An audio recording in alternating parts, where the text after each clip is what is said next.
Lifandi eilífi Guð. Þegar þetta ástand yfirstaðið, gef að við munum aldrei taka neinu í lífinu sem sjálfsögðu.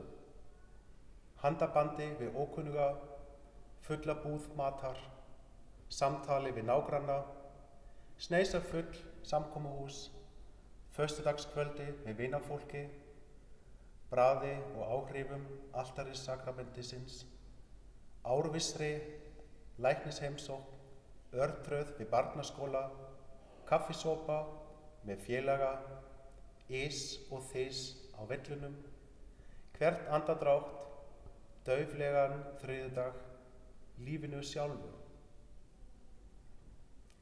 Þegar þessi lýkur, gef að við upplifum að við séum orðin líkari þeim sem við vildum líkjast, þeim sem við vonuðumst til að verða.